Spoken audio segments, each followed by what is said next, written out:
Hi everybody and welcome to video number 6 post-surgery.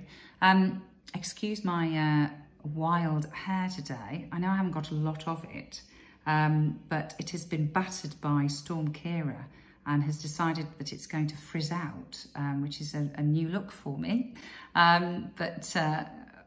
What else can I do with it? It's just going to have to be like that. Anyway, so let's talk about what happened after surgery. So the first night after surgery, very, very tired and, you know, very sore. So really kind of, I didn't feel up to talking to many people. I stayed down with the family and watched a bit of television and then went to bed. Going to bed was a little bit of a challenge because, of course, you've now got a drain and I suppose something about active treatment, or generally having diagnosed with breast cancer, you are dealing with new things every day and new things that you've got to accept and deal with. And the drain is one of them. So dealing with the drain for that first night is quite tricky. You've got to get into a position when you're in bed where you feel comfortable because, of course, it is attached to you. So getting in the right position takes a little bit of work. And on that first night, I've got to say, I didn't sleep very well. On the first day after surgery, bit squiffy, general anaesthetic still sort of trying to, you know, I was trying to recover from that. I was supposed to be going to Leeds Festival with my kids to see Bastille, and unfortunately I couldn't because I was recovering. So David went along and I went to my mum and dad's, which was a lovely alternative. I got spoilt rotten. It was really lovely. And it was gorgeous weather, so we went out for a walk, which I would advise is a really good idea to try and get out and walk as much as you can over that recovery period. And we talked and we watched some TV and we ate lots of cake and it was lovely. Once you've got through that first day post-surgery, you then start to you know, really having to manage a few things. So the first thing is the drain. So with the drain, you have got to report into the hospital every same time every day to tell them how much fluid has drained out of the area that you've been operated on. And what they're looking for is this fluid to reduce. And you've got about 7 days of reporting this. And then you'll have an appointment to have that drain removed. And, you know, with me, it was very straightforward. The fluid went from about 50 millilitres and it decreased each day and till it was hardly anything. And that kind of coincided with the 7-day appointment where it was removed. Removal, my friend that had one said, you know, take some painkillers, it might be a bit uncomfortable. I did that, it wasn't uncomfortable. It was fine, it was removed very quickly and no problem at all. And something else I suppose that you're starting to realise is numbness under your arm. So the nerve that gives feeling to your upper arm has been removed. And so you'll find that you've got a real numbness on the inside of your upper arm. But you'll also have numbness around your armpit and maybe underneath your armpit. Those two areas do recover.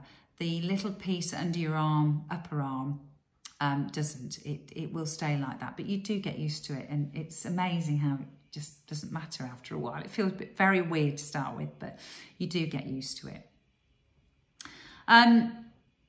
The first week then, you are also dealing with exercises. So you are given some exercises to do in 2 stages. The first week of exercises are really just getting you to exercise your shoulders and get some more movement. You'll find that you won't really be able to lift your arm any further than that to start with.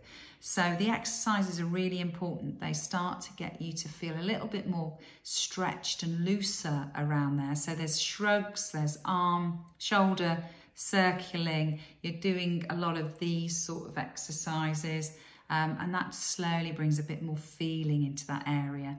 On week 2, you kind of develop that a little and you start to very gradually move your arms higher and higher and higher.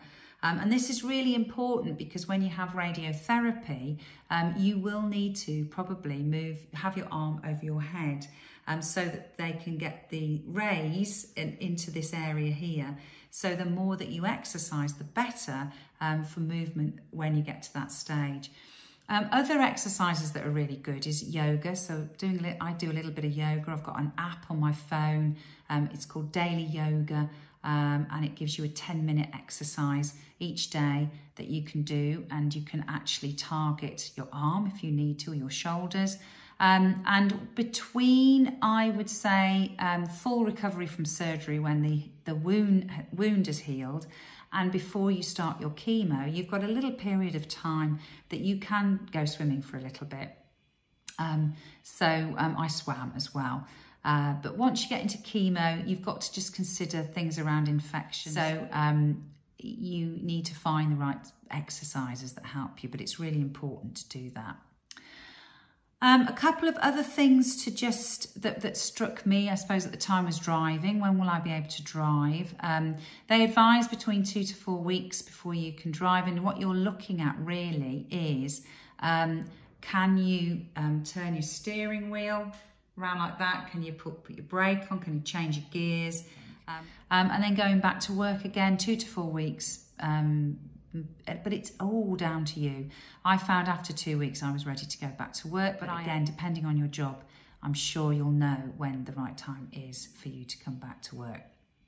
That's probably the key things here. I suppose the other thing is you will get an appointment 2 weeks after your surgery to go and see your surgeon, and your surgeon will then talk you through what she did or what he did and what the results of that operation was.